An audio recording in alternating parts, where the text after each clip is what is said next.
Finally WWE का Monday night raw का event खत्म हो चुका है। इसमें हमें गोल्डबर्ग की एंट्री देखने को मिली, इसके साथ ही हमें अमेरिकानों की भी एंट्री देखने को मिली। चलिए क्या कुछ हुआ आज के मंडे नाइट रॉ में आपको बताते हैं। आज का मंडे नाइट रॉ की शुरुआत हमें सेथ फ्रीकन रॉलिंस की टीम से देखने को मिली। बेसिकली जब Seth Freakin Rollins mic Paul Heyman's के हाथ से ले रहे थे तभी ब्रॉन ब्रेकर ने वो माइक ले लिया और माइक पर बोलने लगे कि सैमी ज़ेन मैं तुम्हें बिल्कुल पसंद नहीं करता और मैं तुम्हें ख़त्म कर दूंगा कि आज मेरा और तुम्हारा मैच है। उसके बाद ब्रॉन से रेड माइक पकड़ते हैं और वो भी कहते हैं कि मैं जे उसो को भी तबाह कर दूंगा और जे उसो का भी मैच रेसल करने के लिए तैयार ही नहीं होगा। सेथ रॉलिंस ने मुझे टीम में इसलिए चुना था कि मैंने पहले सेथ रॉलिंस को 6 बार सुनामी लगाई थी और अब मैं जे उसो को भी ऐसे ही पेल दूंगा।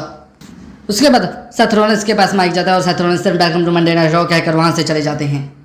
उसके बाद हल्की सी बेइज्जती पॉल हेमन रोमन रेंस से भी करते हैं, रोमन रेंस को गाली भी देते हैं। उसके बाद ये सेगमेंट यहीं पर खत्म हो जाता है। बेसिकली ये सेगमेंट काफ़ी धमाकेदार था। उसके बाद हमें जजमेंट डे का सेगमेंट देखने को मिलता है। Judgment day basically Liv Morgan का फ्यूनरल कर रही होती हैं क्योंकि और रकेल आकर उन्हें रोकती है कि तो वो अभी इंजर्ड है, वो ठीक हो रही है, तुम उसका फ्यूनरल क्यों कर रहे हो।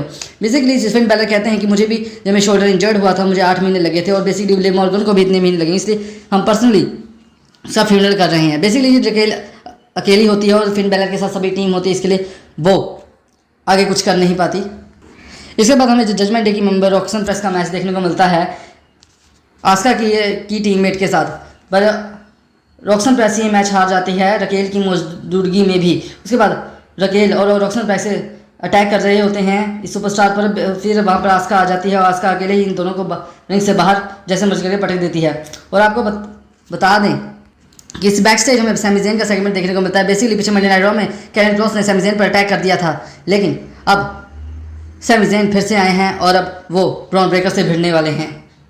उसके बाद हमें चैड गेबल के चमचे देखने को मिलते हैं उनके साथ एडम पियर्स के साथ। बेसिकली कह रहे होते हैं कि इस बार अमेरिकानों का मैच है अच्छा तुम्हारे लीडर के साथ। उसके बाद हमें आस्का की पूरी टीम देखने को मिलती है। आस्का बेसिकली जजमेंट डे को चैलेंज कर रही होती है और एडम पियर्स वो कह देते हैं कि तुम रेवोल्यूशन में WWE रॉ को रिप्रेजेंट करोगे ऐसे फैटल 4 में मैच में।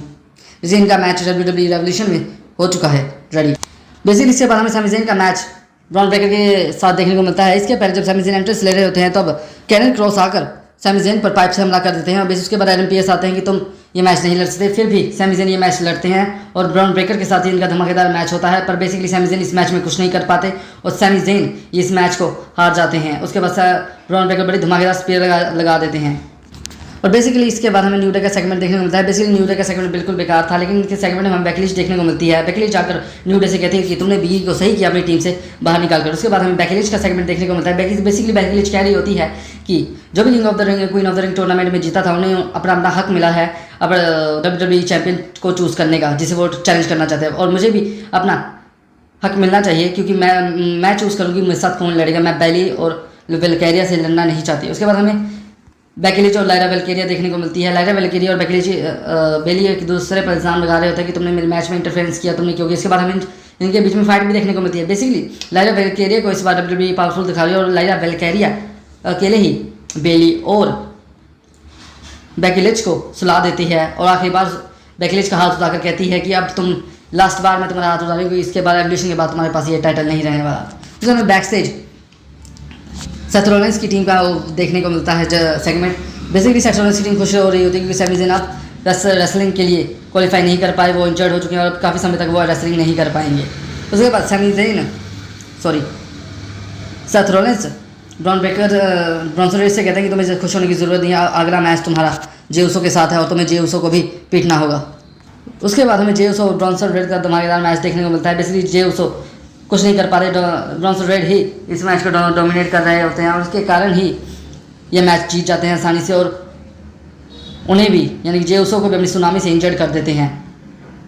उसके बाद हमें अमेरिकानों का मैच चैड गेबल के चेले के साथ देखने को मिलता है। बेसिकली हमें लुडविन काइजर ही ये मैच लड़ रहे थे अमेरिकानों के रूप में, लुडविन काइजर ये मैच जीत जाते हैं। उसके बाद हमें धमाकेदार मैच देखने को मिलता है पेंटा वर्सेस सेथ रॉलिंस का। इसके बाद पहले पॉल हेमन पेंटा को डरा रहे होते हैं बैक स्टेज ब्रॉन ब्रेकर के साथ। उसके बाद हमें गोल्डबर्ग का सेगमेंट देखने को मिलता है। बेसिकली गोल्डबर्ग रिंग में आते हैं और कहते हैं कि गुंतर रिंग में आते हैं और कहते हैं कि गोल्डबर्ग में दम नहीं है, वो बैक स्टेज अपना प्रोमो दे रहे होते हैं। उसके बाद ही हमें गोल्डबर्ग की एंट्री देखने को मिल जाती है।